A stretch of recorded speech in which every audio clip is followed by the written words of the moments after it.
નમસ્કાર કિસાન મિત્રો, હું છું ગોવિંદ સર। આજે એવો એક જબરજસ્ત અને દમદાર ટોપિક લઈને પાછો આવી ગયો છું। આજે બધા રાજ ખોલી જ નાખવા છે, બરાબર। જય મહાકાલ, જય દ્વારકાધીશ, જય માતાજી, હર હર મહાદેવ, જય રામાધણીની। મિત્રો, ભગવાનનું નામ લઈને હંમેશા આપણે કાંઈ પણ કાર્ય શરૂ કરીએ ને તો એમાં ભગવાનનો હાથ હોય, બરાબર। હવે મિત્રો, હું છું ગોવિંદ સર ફ્રોમ રાજકોટ। આજે મારે તમને એવો ગ્રેડ તૈયાર કરીને આપવાનો છે કે જે સ્પ્રે પણ કરી શકો, 1% એક દોરાનો આમથી આમ ન થાય, બરાબર। ડ્રીપમાં પણ આપી શકો, જે કંપની ખુદ લિક્વિડ બનાવે છે 19-19-19 એનો ગ્રેડ મારે તમને આજે તૈયાર કરીને આપવાનો છે। શું સામગ્રી જોઈશે, કયું પાણી જોઈશે, કેવી રીતે બનાવી શકાય, કેટલા ટકાનું દ્રાવણ તૈયાર થાય તો સ્પ્રે કરી શકાય, ખુલ્લા પાણીમાં કેટલું આપી શકાય, આ તમામ વસ્તુની ડિટેલમાં માહિતી હું તમને આપું છું। મિત્રો, વિડીયો પૂરેપૂરો જોવા વિનંતી। હું જેમ કહું છું એમ તમે કરો છો તો જ એ વસ્તુ બનશે, બાકી તમે તમારી જાતે અલગ રીતે કરો છો તો એમાં ગોવિંદ સર જવાબદાર નથી। આ સ્પષ્ટ અને ખુલાસા સાથે કહી દઉં।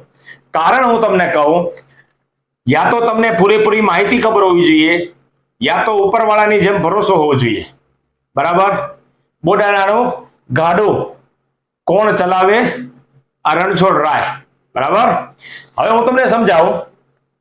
ફોસ્ફરિક એસિડ છે ને મિત્રો, 4 પ્રકારના ફોસ્ફરિક એસિડ આવે, જે તમને ક્યારેય આજે કોઈ નહીં સમજાવ્યું હોય। હું તમને જણાવી દઉં, 4 પ્રકારના ગ્રેડ છે ને બધામાં 85% જ હોય, પણ અંદર ફોસ્ફરસની માત્રા ઘટી જાય, જે આ તમને નહીં ખબર હોય। એમાં સલ્ફરિક એસિડ મિક્સ થઈ જાય। હવે વિચાર કરો, તમે ઈ સ્પ્રે કરો યા ઈ દ્રાવણથી મારી વસ્તુ હું તમને કહું છું એ બનાવો, 10-20 નો ફેર પડી જાય અને નુકસાની જાય તો એમાં ગોવિંદ સર જવાબદાર નથી। આ સ્પષ્ટ શબ્દોમાં જે છે એ તમને કહી દો। તમને હું જેમ કહું છું એ તમે કરો છો, કારણ કે તો જ એ વસ્તુ બને।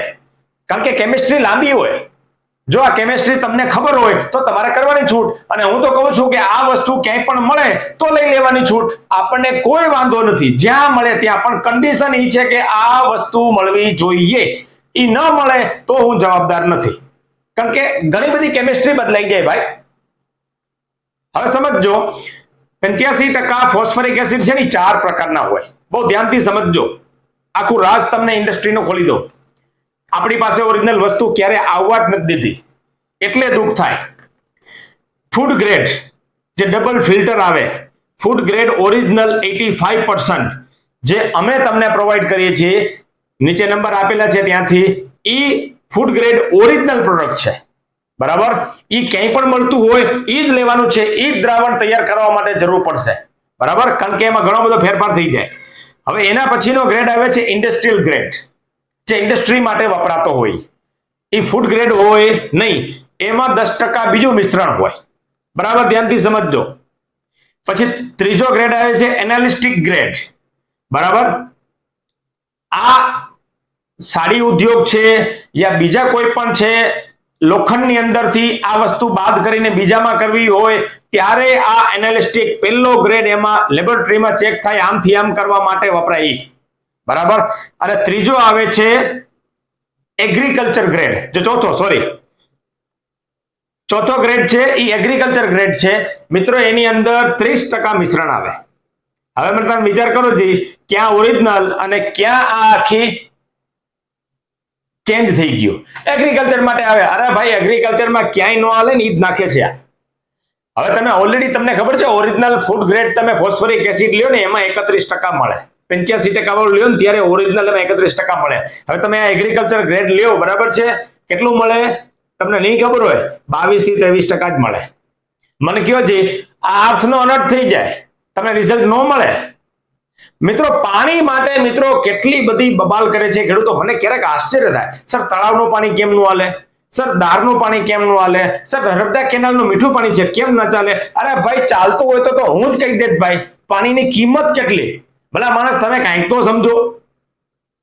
અરે આખો ગ્રેડ બદલાઈ જાય, જવાબદાર કોણ? ખેતી નુકસાન જાય તો જવાબદાર કોણ? એક જવાબદારી સાથે સભાને એક માહિતી આપવી પડે, ગમે તેમ આડેધડ ન હાલે, કેમિસ્ટ્રીમાં ઊંડું ઉતરવું પડે, હવે આ વસ્તુ જેની ખબર નથી ઈ એમ કે આમ બનાવી તો ભાઈ બનાવો, મને ક્યાં વાંધો છે? નુકસાન જાય તો તમારી છે, હું ક્યાં જવાબદાર છું? મારે તો ફક્ત હું કહું છું ને એ વસ્તુ તમે કરો તો ઈ ગ્રેડ બને એના માટે હું જવાબદાર છું. બાકી તેની જવાબદારી લેવાની ભાઈ, સમજો. હવે આજે તમારે 19-19-19 બનાવવું હોય, એકદમ પ્યોર ગ્રેડ, સ્પ્રે કરો તોય વાંધો ન આવે, ડ્રીપમાં ચલાવવું હોય તોય વાંધો ન આવે. જે કંપની ઓરિજિનલ બનાવે છે ઈ ગ્રેડ 1% નો આમથી આમ ફેરફાર ન થાય, ઈ હું તમને આજે જણાવવા જઈ રહ્યો છું. બરાબર? કરવું ન કરવું તમારા હાથની વાત છે, તમારી ખેતી છે, તમે જવાબદાર છો. બરાબર? હું તમને માહિતી આપી દઉં, કારણ કે મારી પાસે ઘણા બધા એવા લોકો છે જે મારી સાથે દિલથી જોડાયેલા છે. ઈ એમ કે છે કે સાહેબે કીધું એટલે વાત પૂરી. બરાબર? કારણ કે એના માટેની આ વસ્તુ છે. બાકી જેને 5-10% આમથી આમ ફેરફાર કરવો છે એના માટે ગોવિંદ સર જવાબદાર નથી. બરાબર? આરોનું પાણી લેવાનું છે શુદ્ધ. શું કામ? આની અંદર સોલ્ટ ના આવે, બીજા કોઈ મોલિક્યુલ નો આવે. બહુ જરૂરી છે, બહુ માયને રાખવું પડે. આ ત્યારે એ વસ્તુ બનતી હોય. બરાબર? આરોનું પાણી લેવાનું છે. જો 10 લીટરનો પહેલા માપ કહું છું, પછી 100 લીટર બનાવવું હોય, 50 લીટર બનાવવું હોય, 200 લીટર બનાવવું હોય તોય તમે બનાવી શકો. હું તો કહું 100 લીટર બનાવી બેરલમાં મૂકી દેવાય અને 5 વર્ષ સુધી કાંઈ નથી થવાનું ભાઈ. બરાબર? ચાલો, 10 લીટર આરોનું પાણી બનાવવું હોય એના માટે 10 લીટર પાણી લેવાનું છે. એની અંદર તમારે 2 બકેટ જોઈશે. એક બકેટમાં 6 લીટર પાણી નાખવાનું છે આરોનું, અને બીજી બકેટમાં તમારે 2 લીટર પાણી નાખવાનું છે. બરાબર? ધ્યાનથી ગડબડ કરતા નહીં, એકનું બીજું થઈ પડશે. અને બીજું સાવધાની દરેકે રાખવાની છે. જો આ બધી કંપનીમાં તૈયાર થતી, બંને તો હાથના મોજા પહેરી લેવા, બંને તો હેલ્મેટ પહેરી લેવો, જેથી કરીને નુકસાન ન થાય. આપણે તો એવું ઈચ્છીએ છીએ, કારણ કે આ કેમિકલ વસ્તુ છે, સમજો. એને આડેધડ કે મસ્તી ના થાય, દાજી જવાય, નુકસાન થાય. એ ન થાય એટલા માટે આપણે સસ્તો પ્રયાસ કરીએ છીએ, વાત સાચી, પણ કોઈ ખેડૂતને નુકસાન ના થવું જોઈએ. તમે ઓફિસમાં બનાવો છો, ન ચાલે. ખુલ્લી જગ્યામાં બનાવવાનું છે, તમારી વાડીએ બનાવવાનું છે. રૂમ પેક હોય ન ચાલે, કારણ કે ટેમ્પરેચર ઘણો રોલ ભજવે છે. ઓક્સિજનનું માત્રા હોય એની અંદર. બરાબર? એટલે ગમે ત્યાં બનાવવાનું નથી, સાવચેતીથી બનાવવાનું છે, જેથી કરીને નુકસાન ન થાય. બરાબર? બનશે સસ્તું. 6 લીટર પાણી લીધું. 6 લીટર જે પાણી લીધું આરોનું, એની અંદર તમારે 1 કિલો યુરિયા નાખવાનું છે. જો પહેલા યુરિયા જ નાખવું પડે, બીજું ચાલે નહીં. હું જેમ કહું છું એમ જ બનાવવાનું છે. આમાં તમારી બુદ્ધિ લડાવવાની નથી, કારણ કે કેમિસ્ટ્રીનો વિષય છે. એકનો બીજો મોલિક્યુલ થઈ જાય, શું ફેર પડે? અરે ઘણો ફેર પડી જાય ભાઈ. 6 લીટર પાણીની અંદર 1 કિલો યુરિયા મિક્સ કરી નાખવાનું, હલાવી 2 મિનિટ પછી તરત જ આરોનું પાણી છે એટલે યુરિયા તરત જ ડિઝોલ્વ થઈ જશે. પછી 1 કિલો ને 750 gram original food grade phosphoric acid 85% 85% વાળું લેવાનું છે. બરાબર? 1 કિલો ને 750 ગ્રામ. બરાબર? કિલો કેજીમાં લેવાનું છે. Phosphoric acid 85% food grade. ઠીક છે? આને મિક્સ કરી નાખવાનો, સાઈડમાં મૂકી દો. બીજી ડોલમાં મેં તમને કીધું એમ 2 લીટર આરોનું પાણી લેવાનું છે ચોખ્ખું. એમાં potassium hydroxide food grade original pure લેવાનું છે. આમાં ફૂડ ગ્રેડ નહીં આવે. બરાબર? પ્યોર લેવાનું છે. કેમ ઈ પણ સમજાવી દો. ચલો, થોડોક વિડીયો લાંબો થશે પણ સમજી લ્યો. મિત્રો, પોટેશિયમ હાઇડ્રોક્સાઇડ છે ને, એનું સૂત્ર છે KOH. જો આ કેમિસ્ટ્રીમાં આવે. હવે તમે જે ઓરિજિનલ 98% કેમ હોય તમને સમજાવું. જો કે એટલે 70%. જ્યારે તમે ઓરિજિનલ 98 પ્યોર વાળી વસ્તુ લ્યો ત્યારે એની અંદર 70% પોટાશ મળે. બરાબર? પછી H એટલે હાઇડ્રોજન, 1.5 એટલે 1.5% એમાં હાઇડ્રોજન હોય. બરાબર? પછી O એટલે ઓક્સિજન, 28% એમાં ઓક્સિજન હોય. આ ઓરિજિનલ ગ્રેડ અને પ્યોર લ્યો ને ત્યારે આ વસ્તુ હોય. બાકી બીજો લ્યો ને એટલે સીધું મોલિક્યુલ કેમિસ્ટ્રી બદલાઈ જાય, પછી એમાં રિઝલ્ટ ન આવે. બરાબર? હવે તમને ચલો સરવાળો કરાવી દઉં. માની લો કે મેં KOH નું સૂત્ર બતાવ્યું. બરાબર? તો એમાં 70% લીધા, 70 પ્લસ 1.5% કીધું, 1.5 પ્લસ એમાં 28% કીધા. કેટલા આવ્યા? તમે ગણી લેશો તો 98 પ્યોરિટી આવશે, એનાથી ઉપર આવશે. બરાબર? 99.5 થાય છે.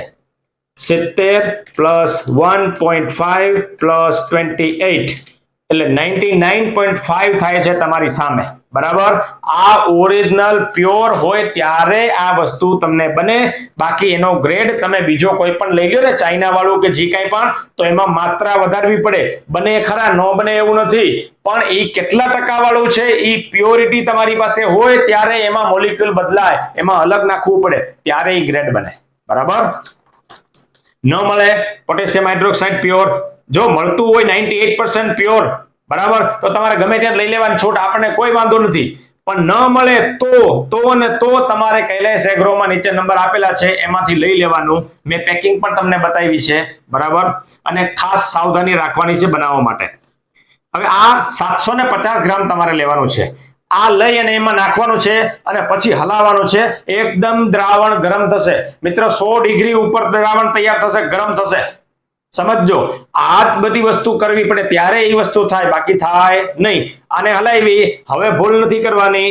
આજી 2 લીટર વાળી ડોલ છે, 750 ગ્રામ પોટેશિયમ હાઇડ્રોક્સાઇડ નાખ્યું છે, એની અંદર તમે જે હલાવ્યું છે ને એને ધીમે ધીમે ધીમે યુરિયા અને ફોસ્ફરિક એસિડ વાળું 6 લીટરનું દ્રાવણ છે ને એની અંદર ધીમે ધીમે નાખવાનું છે.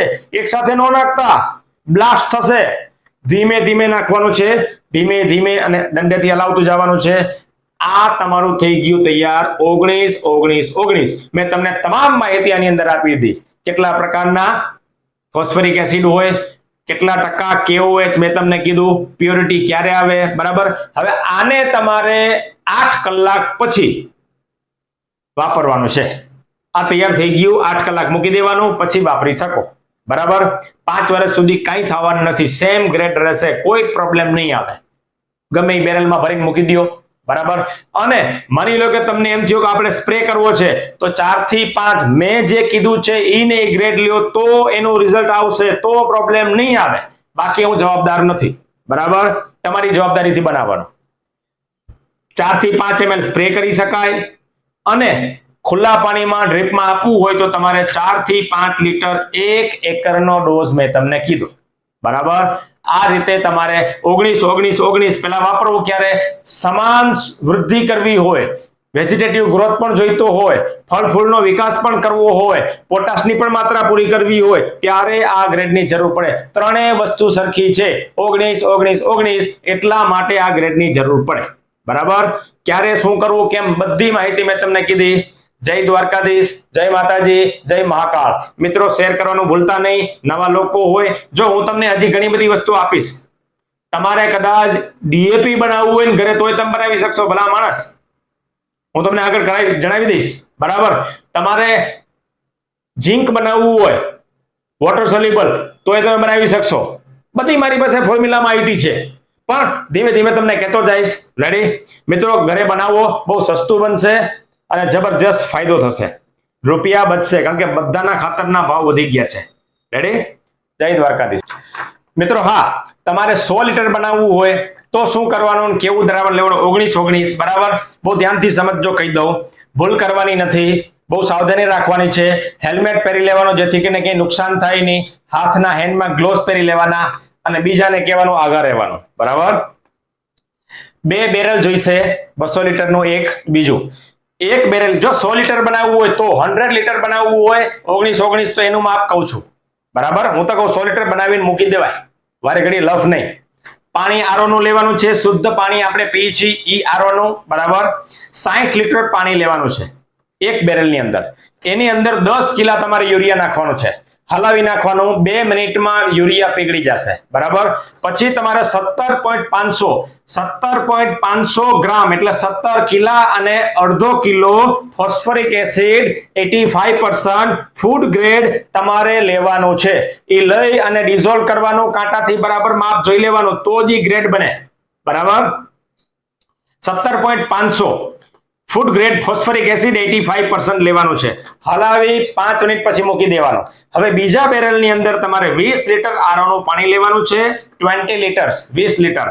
એની અંદર તમારે પોટેશિયમ હાઇડ્રોક્સાઇડ પ્યોર આવે છે એ લેવાનું છે, 7.5 કિલો, એટલે કે 7 કિલો અને 500 ગ્રામ પોટેશિયમ હાઇડ્રોક્સાઇડ મિક્સ કરવાનું 20 લીટર પાણીની અંદર. મિક્સ કરી 5 મિનિટ હલાવી આ દ્રાવણ એકદમ 100 ડિગ્રીએ ગરમ થશે. સાવચેતી રાખવાની છે, તકેદારી રાખવાની છે, મોઢું દૂર રાખવાનું છે, કારણ કે આ કેમિકલ પ્રોસેસ છે, કેમિસ્ટ્રી છે ભાઈ, ગમે એમ નહીં. પછી આને તમારે ધીમે ધીમે ધીમે જે યુરિયા અને ફોસ્ફરિક એસિડ નાખ્યું છે ને એ ટાંકીની અંદર ધીમે ધીમે ધીમે ધીમે નાખવાનું છે, ગડબડ કરતા નહીં, નહીતર ગોવિંદ સર જવાબદાર નથી. કારણ કે બે કેમિકલ મોલિક્યુલ અલગ અલગ છે, એકનું બીજું નાખો ને ધડાકા થઈ પડશે, એવું નથી કરવાનું. બરાબર, જેમ કીધું છે એમ બનાવો તો જ બનશે. આ જે 20 લીટર વાળું દ્રાવણ છે પોટેશિયમ હાઇડ્રોક્સાઇડ વાળું, ધીમે ધીમે ક્યાં નાખવાનું છે? ફોસ્ફરિક એસિડ અને યુરિયા વાળી ટાંકીમાં ધીમે ધીમે નાખવાનું છે, હલાવતું જવાનું છે. આ તમારું તૈયાર થઈ ગયું 100 લીટર 19-19-19. બરાબર, વાપરવાનું મેં તમને અગાઉ કીધું સેમ છે, ડ્રીપમાં સેમ છે. હવે માન લો કોઈને 50 લીટર બનાવવું છે તો મેં જે 100 લીટરનું માપ કીધું એ બધું પાણીથી માંડીને તમામ વસ્તુ અડધી કરી નાખવાની. કોઈ એમ કે મારે 200 બનાવવું છે તો મિત્રો કાંઈ છે નહીં, આ 100 લીટરનું જે માપ કીધું એનું ડબલ કરી નાખો, પાણીથી માંડીને તમામ વસ્તુ 200 લીટર બની જાય. બરાબર, થેન્ક યુ વેરી મચ.